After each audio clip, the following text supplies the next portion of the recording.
রাজা এলো, রাজার রাজা এলো, রাজার রাজা এলো, রাজার রাজা, রাজার রাজা এলো, রাজা। Hello guys, welcome back to my channel Pranati official. আমি প্রণতি আর তোমাদের জন্য নিয়ে চলে এসেছি আমার আরও একটা নতুন ব্লগ ভিডিও নিয়ে। তো তোমরা ভিডিওটা স্কিপ না করে পুরো শেষ অবধি দেখো, আশা করি তোমাদের ভিডিওটা ভালো লাগবে। আর এখন কিন্তু আমি ভিডিওটা শুরু করেছিলাম ওই বিকেল নাগাদ। তো চলো আগে আমি রেডি হইনি, তারপরে তোমাদের সাথে কথা হচ্ছে। তো দেখো এখন কিন্তু আমি রেডি হয়ে গেছি। আর জানো তো আমার রেডি হওয়ার আগেই কিন্তু আমার ফ্রেন্ড চলে এসেছিলো আর ওনা বাইরে দাঁড়িয়ে রয়েছে, তাই কিন্তু আমি তাড়াহুড়ো করে আবার বাইরে চলে এলাম। আর ও বলছে যে তাড়াতাড়ি কর, আমি কতক্ষণ হয়ে গেল চলে এসেছি। তো দেখো এই যে আমার ফ্রেন্ড চুমকি, তো আমরা মিলেই কিন্তু আজকে এক জায়গায় যাব। আর এখন আমি বলছি যে দাঁড়া আমি আগে আমার মুখটা দেখে নিই, তাড়াহুড়োর জন্য ভালো করে মুখটাই দেখতে পারিনি, তাই কিন্তু বাইরে এসে আবার আমি আমার মুখটাকে ভালোভাবে দেখে নিলাম। তো চলো এরপরে বেরোনো যাক। তো দেখো এখন কিন্তু আমরা বেরিয়ে পড়েছি। আর এখন যে রাস্তাটা দিয়ে যাচ্ছি এটা কিন্তু আমাদের বাড়ির খুবই সামনে, ইস্কন মন্দিরের সামনের রাস্তাটা দিয়ে।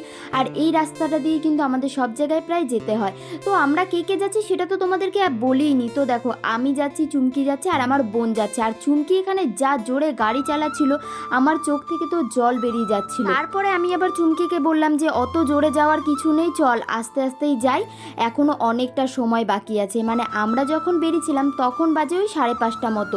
আর আমরা কোথায় যাচ্ছি সেটা তোমাদেরকে তো বললামই না, আমরা কিন্তু যাচ্ছি আজকে সুপারস্টার দেবকে দেখতে। আর আমি কিন্তু ভীষণ এক্সাইটেড হয়ে আছি যে কতক্ষণে দেবকে দেখবো, কতক্ষণে দেবকে দেখবো। যদিও এর আগে আমি দেবকে দেখেছিলাম, বাট তখন ওর সাথে কিন্তু আমি হ্যান্ডশেক করতে পারিনি। আর আমার জীবনের অনেক বড় একটা ইচ্ছে যে আমি দেবের সাথে হ্যান্ডশেক করব, দেখা যাক আজকে করা যায় কিনা। তার আগে কিন্তু চুমকি এখানে চলে এসেছিল একটা ফুলের দোকানে, দেবের সাথে দেখা করতে যাচ্ছে আর চুমকি ফুল নেবে না, সেটা তো হতেই পারে না। এর আগের বারও কিন্তু দেবকে যখন আমরা দেখতে গিয়েছিলাম চুমকি কিন্তু সাথে করে 2টো গোলাপি নিয়েছিল, আর এবার বললো যে 2টো নেবো না, একটাই নিচ্ছি। তো চুমকিকে আমি বলছিলাম এইবার আর তোর দেরি হচ্ছে না বল, এতক্ষণ আমাকে বাড়িতে এত তাড়া দিচ্ছিলি যে তাড়াতাড়ি চল, দেরি হয়ে গেছে, আর এইবার তোর দেরি হচ্ছে না, ফুলের দোকানে সে 1 ঘন্টা ধরে দাঁড়িয়ে রয়েছিস। ও বলছে যে না হয়েই গেছে, দাঁড়া আমি একটা ভিডিও করে নিই তারপরে যাচ্ছি। আর দেখো এই যে আমরা কিন্তু এখন জাংশন মলের সামনে চলে এসেছি, কারণ দেবের কিন্তু আসার কথাই জাংশন মলের সামনেই। তো দেখো এসে দেখলাম যে এত ভিড়, তো আমরা বলছিলাম যে আমরা কি দেখতে পাবো আদেও এই ভিড়ের মধ্যে। যত সামনের দিকে এগিয়ে যাচ্ছি ততই যেন মানুষের ভিড় বেড়ে যাচ্ছে। তারপরে দেখো এখন কিন্তু আমরা চলে এসেছি আর এসে দেখলাম যে এখানে প্রচুর লোক এসেছে। দেখো যেদিকে তাকাবে সেদিকেই কিন্তু লোকে লোক। তারপরে এসে আমরা দেখলাম ও বাবা এখনো তো স্টেজের কাজই কমপ্লিট হয়নি, দেব আর কখন আসবে। তো চুমকিকে আমরা বললাম যে দেখ তাও কিন্তু আমরা একটু তাড়াতাড়ি এসেছি। আর জানো তো এখানে এসে দেখলাম যে একজন কত দূর থেকে দেখতে এসেছে। একটা দিদি এসেছিল পুরুলিয়া থেকে, আর একটা দিদি কিন্তু এসেছিল বাঁকুড়া থেকে। তো আমরা সেটা শুনে তো একদম অবাক হয়ে গেলাম যে তোমরা অত দূর থেকে দেখতে এসেছো। এখানেই বোঝা যায় মানুষের ইচ্ছে থাকলে মানুষ কি না করতে পারে। ভাবো এরপরে দেবকে দেখে তারা এই ঠান্ডার মধ্যে একজন যাবে পুরুলিয়া, একজন যাবে বাঁকুড়াতে, মানে ভাবা যায়। এরপরে কিন্তু ঠেলাঠেলি করতে করতে আমরা কিন্তু চলে এসেছিলাম একদমই স্টেজের পাশে, কারণ আগের থেকে আমরা প্ল্যান করে রেখেছিলাম যাই হয়ে যাক না কেন আমরা কিন্তু স্টেজের সামনে গিয়েই দাঁড়াবো। আর এখানে দেখো কতটা ভিড়, মানে আমাকে তো ঠিকভাবে দেখাই যাচ্ছে না এই ভিড়ের মধ্যে। আর আমার বোনকে দেখো, ও তো ভাবছে এখান থেকে বেরোলে বাঁচি। জানো তো অনেকেই ছিল যারা দেবকে না দেখেই বাড়ি চলে গেছে, কারণ এখানে এত ঠেলাঠেলি হচ্ছিল আর এত ভিড় ছিল, মানে কি বলবো। এরপরেই কিন্তু সবাই এত চিৎকার করছিল যে দেব চলে এসছে।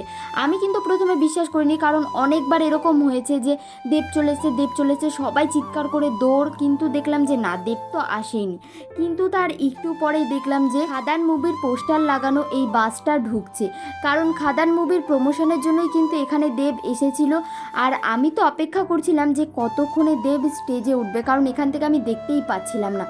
অবশেষে দেখো এখন কিন্তু দেব স্টেজে উঠে গেছে। আর এখানে এত ঠেলাঠেলি হচ্ছিল আমি কিন্তু প্রথমে ঠিকভাবে ভিডিওই করতে পারিনি। আর জানো তো দেবের সাথে হ্যান্ডশেক করার ইচ্ছেটাই যেন আমার হারিয়ে গেল। জানো তো এই ভিড়ের মধ্যে আমি ঠিকভাবে দাঁড়াতে পারছি না, আর দেবের সাথে হ্যান্ডশেক করব কি করে সেটা ভেবেই যেন মনটা একেবারে খারাপ হয়ে গেল। কিন্তু তারপরেও নিজের মনকে নিজে সান্ত্বনা দিলাম যে থাক, পরের বার হয়তো দেবের সাথে আমি হ্যান্ডশেক করতে পারবো। আর এখন কিন্তু এখানে হচ্ছে খাদান মুভির যে গান ছিল সেটাই হচ্ছিল। আর জানো তো দেব কিন্তু এখানে একা আসেনি, দেব এসেছিল পুরো খাদান টিমকে নিয়ে। আর এখানে কিন্তু পুরো খাদানের টিম প্রচুর এনজয় করেছে, আর সাথে কিন্তু আমরাও প্রচুর এনজয় করেছি। আর হ্যাঁ, দেবকে কার কার ভালো লাগে সেটা আমাকে কিন্তু কমেন্টে জানাবে। আর দেবকে কারা কারা জাংশন মলে দেখতে গিয়েছিলে সেটাও কিন্তু আমাকে কমেন্টে অবশ্যই জানাবে। আর হ্যাঁ, একটা কথা তোমাদের সাথে আমি শেয়ার করি, প্রথমবার যখন আমি দেবকে দেখেছিলাম সামনে থেকে, সত্যি কথা বলতে আমি তো পুরো নার্ভাস হয়ে পড়েছিলাম। আমার মনে হচ্ছিল যে পুরো গা হাত পা কাঁপছে। বাট এবার গিয়ে কিন্তু আমি ফুল এনজয় করেছি, কারণ এই খাদান টিম কিন্তু প্রচুর এনজয় করেছে আর প্রচুর ডান্স করেছে। আর এদের সাথে কিন্তু আমরাও একটু করে ডান্স করে নিয়েছিলাম। আর যখন দেখলাম যে এখানে দেব গান করছে, তখন কিন্তু নিজেকে আর থামিয়ে রাখতে পারলাম না। আমরা কিন্তু প্রচুর এনজয় করেছি। আর হ্যাঁ, তোমরা কারা কারা খাদান মুভির জন্য অপেক্ষা করে রয়েছো আমার মতো, সেটাও আমাকে কিন্তু জানাবে। আর এখানে কিন্তু আমার একটা জিনিস সব থেকে খারাপ লেগেছে, যে এত ঠেলাঠেলি করছিল পেছন থেকে, যেন সামনের দিকে এগিয়ে দিচ্ছে। আর সামনে যেহেতু পুলিশগুলো দাঁড়িয়ে ছিল আর গার্ড ছিল, তারা কিন্তু আবার আমাদেরকে সামনে থেকে ঠেলছে। মানে আমরা এবার কোথায় যাব সেটাই বুঝতে পারছিলাম না। তারপরে আমার মনে হচ্ছিল যে না, এরপরে এই ভিড়ভাট্টার থেকে বেরোনো দরকার, কারণ আমার তো পুরো দম বন্ধ হয়ে যাচ্ছিল। তার কিছুক্ষণের মধ্যেই দেখলাম যে এখানে কিন্তু ট্রেলারটা দেখিয়ে দিচ্ছিল খাদান মুভির। আর যখন দেখলাম যে দেব ডান্স করছে, ও মাই গড, আমি তো পুরো ফিদা হয়ে গেছি। এরপরে দেখো চলে এসেছে যিশু সেনগুপ্ত। আর যিশু সেনগুপ্তকে কার কার ভালো লাগে সেটা কিন্তু আমাকে জানাবে, কারণ এতক্ষণ আমি দেবকে নিয়ে অনেক কথা বলে ফেলেছি।